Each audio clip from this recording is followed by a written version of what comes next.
Pay close attention. What you're about to see is Bible prophecy being fulfilled.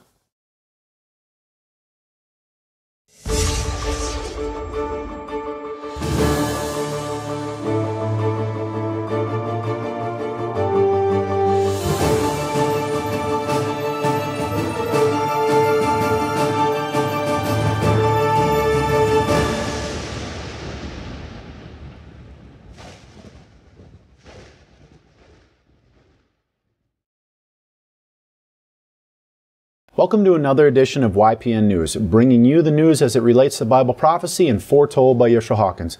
Katan, we have a lot of articles to discuss today, including one very tragic article that no parent would ever want to go through. That's right, Jeff. A mother, Sherry West, in a small Georgia town, tells her teary story of how her 13-month-old son was murdered in an attempted robbery. She describes how two boys attempted to rob her of her belongings, one about 15 years old and the other appearing younger than 10 years old. They came to her and they demanded money from her. Well, she told them she didn't have any. And the older boy with a handgun told her that he was going to kill her baby as a result. As she pleaded for her baby's life and attempted to shield him from the gunman's weapon, she said he shoved her aside and shot her baby in the head. Now, Mrs. West said that she began CPR, but her son, who was sleeping before the tragic turn of events, never woke up. Now, Mrs. West wondered how such young boys could get a hold of a gun. She suffered a gunshot wound herself to the leg, and the father, who was not there, said that he wishes he was to try to protect his family. Yeah, no parent should ever have to go through that. So are the drugs that you are taking safe? What if they're FDA approved? The question tonight is on generic drugs, which account for nearly 80% of all prescription drugs, more than 3 billion prescriptions a year. What about when something goes wrong? Can the maker of a generic drug be sued even if it's declared safe? That's the question the United States Supreme Court has to answer. Now, Karen Bartlett, a vibrant, young, and active woman who loved the outdoors and spending time with her son, Matt, took a generic drug for her shoulder pain and suffered a serious allergic reaction. But not just an itch or some swelling, a reaction so severe, her life as she knew it was over. The drug caused her to lose over 60% of the skin on her body. Now, today, she is legally blind and, of course, needs constant assistance. In an interview with CBS News, when asked, "What's the hardest thing for you to come to grips with?" her response was, "Losing my independence." She also said, "I feel as if I'm a burden to people sometimes." As a result of her injuries, Bartlett sued the manufacturer of the drug, and a jury awarded her $21 million. Now, the drug company doesn't dispute the reaction of the drug, but the company's lawyer before the Supreme Court argued that they can't be held responsible because they just reproduce a brand name drug. Now, federal law doesn't permit the drug company to change the drug or its warning. Bartlett, now 53, hopes that a ruling in her favor will force drug companies to make drugs safer. But drug companies say if the courts rule for Bartlett, it'll cause drug prices to go up for everyone, especially if the jury start deciding on the safety of drugs instead of the FDA. Well, continuing in this world of pharmaceutical drugs, sorcery as it used to be called, there is no known drug that provides a cure for Alzheimer's. In fact, here's some staggering statistics. 1 in 3 seniors will die from Alzheimer's or another form of dementia, and deaths from other forms of diseases continue to increase, but deaths from Alzheimer's have risen by over 68% in the last 10 years. Those are some staggering numbers. Wow.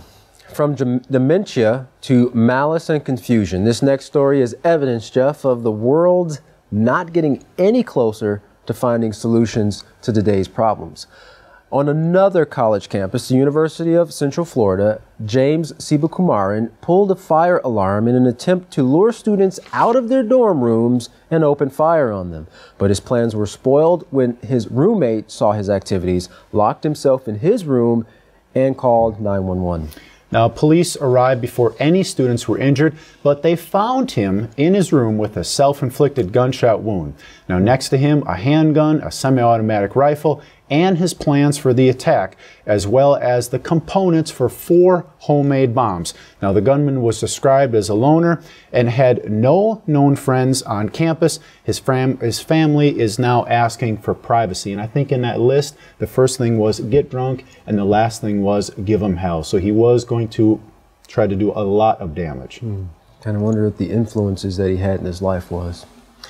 Now, we're sure you've heard of the statement, an ounce of prevention is better than a pound of a cure. Well, since the 2004 Virginia Tech massacre, the Los Angeles Police Department has embarked on a mission to try to determine students who might pose a threat to their classmates and deal with them before they act. Now, every Tuesday, the LA County Medical Health Department review a list of students identified by area schools as potential threats.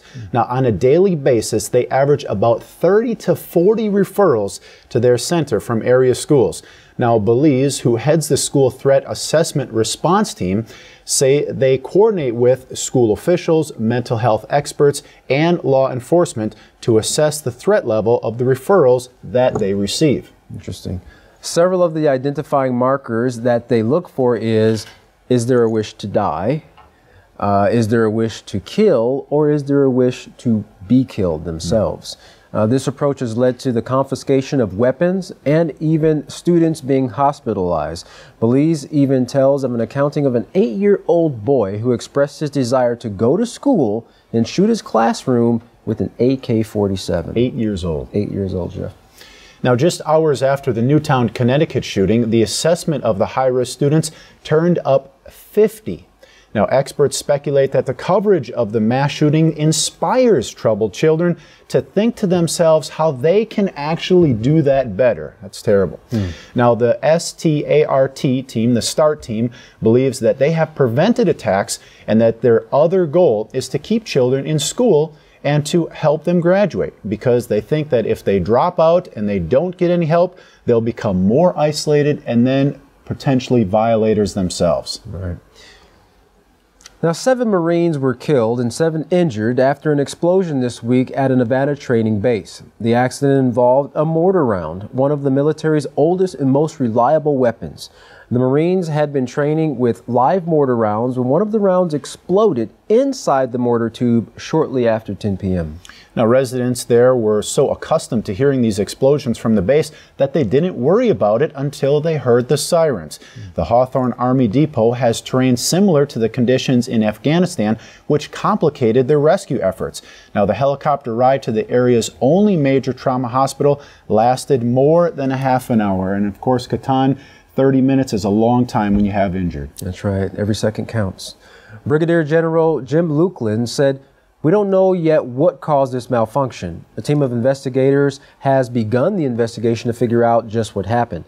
Malfunctions of these weapons that result in explosions are very rare, but the Pentagon has ordered all units worldwide to suspend the use of 60-millimeter mortar rounds and tubes until the investigation is completed."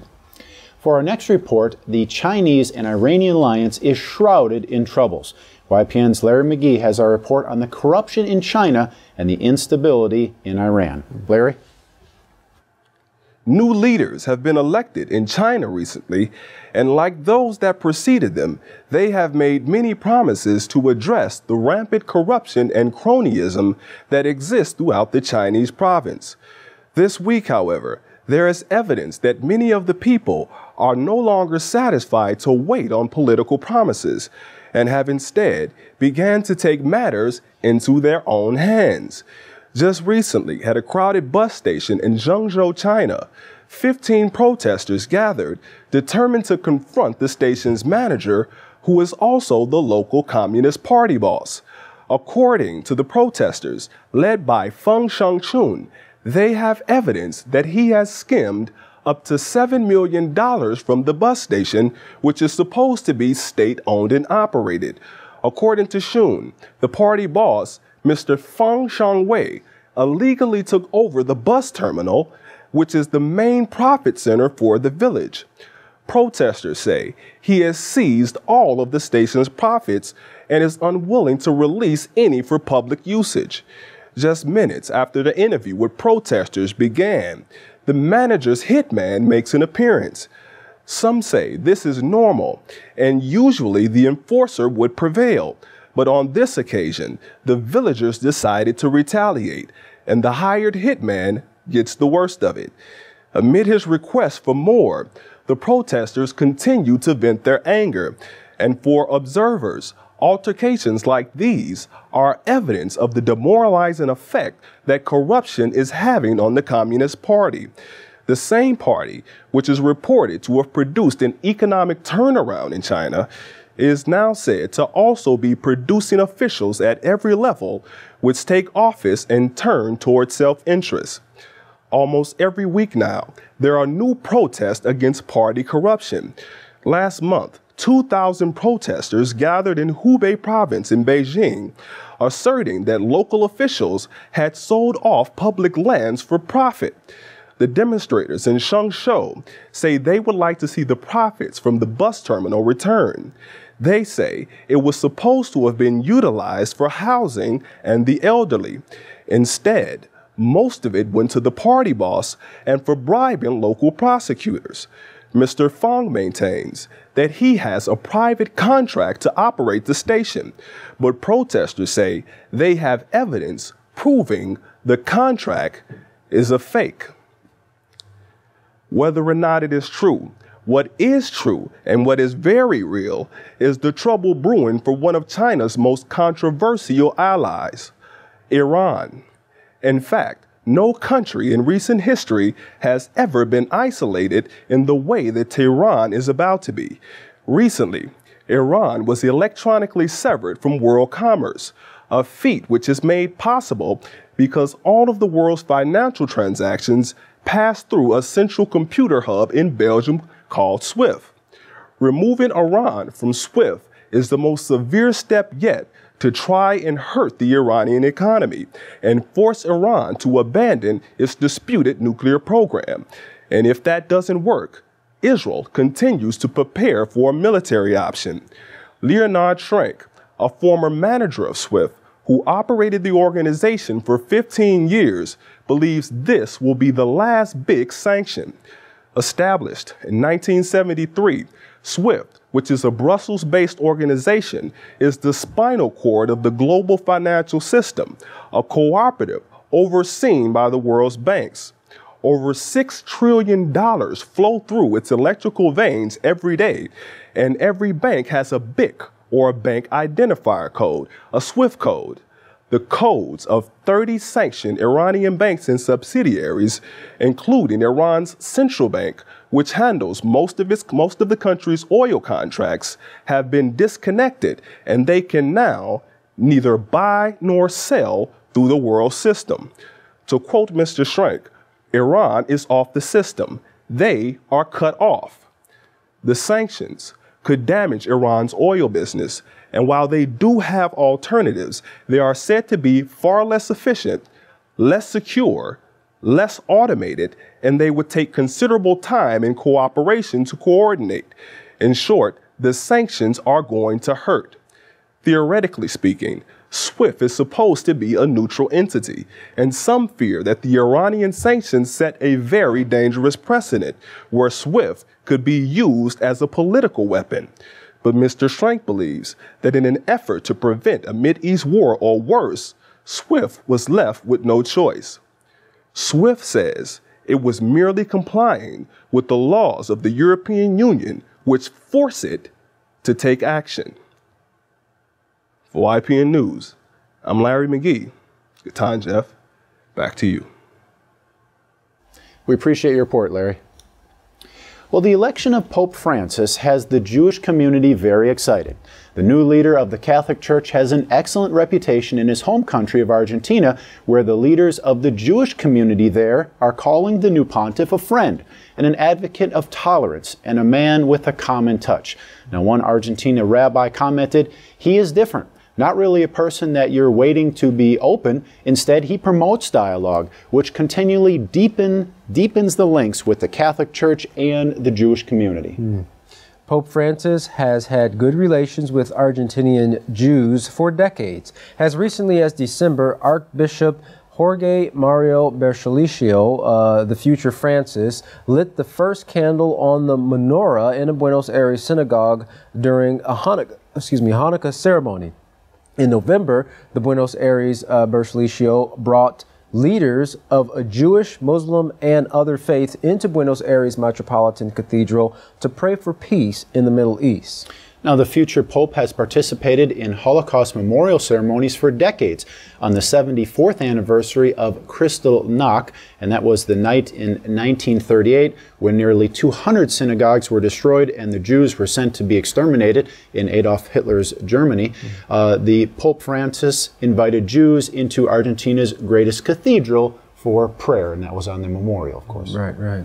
Alejandro Avruj, an Argentinian rabbi, said, "I keep in my heart the memory from only a couple of months ago of him being here at this table in this office, a drinking mate.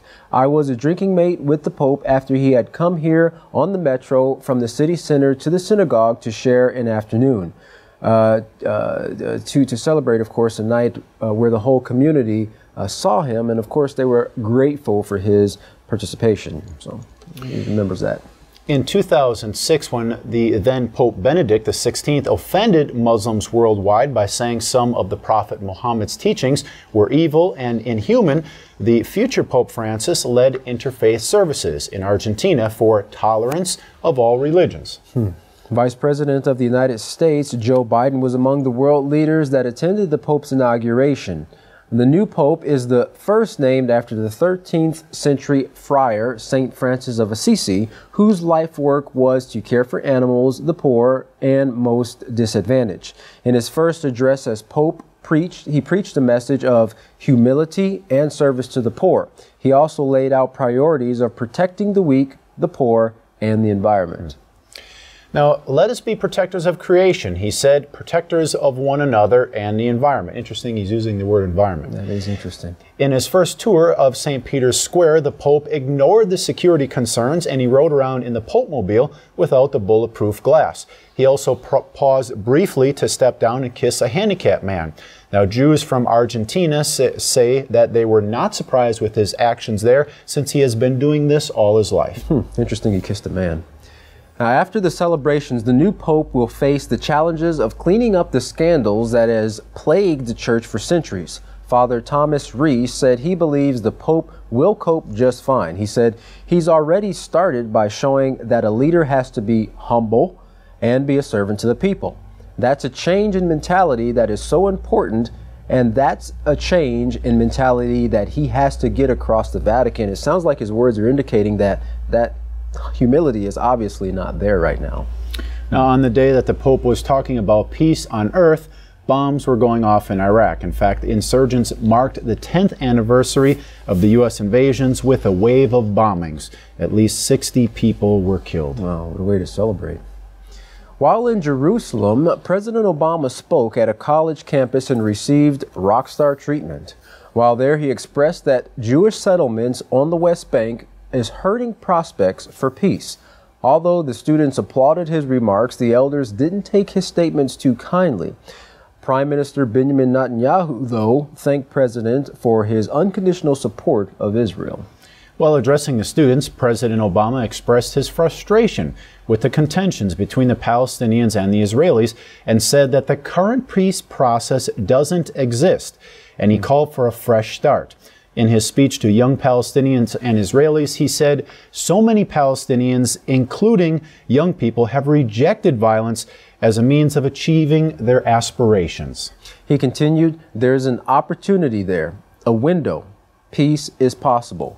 With that, he received applause from his audience. He also said that the only way for Israel to endure and thrive as a Jewish and democratic state is through the realization of an independent and viable Palestine.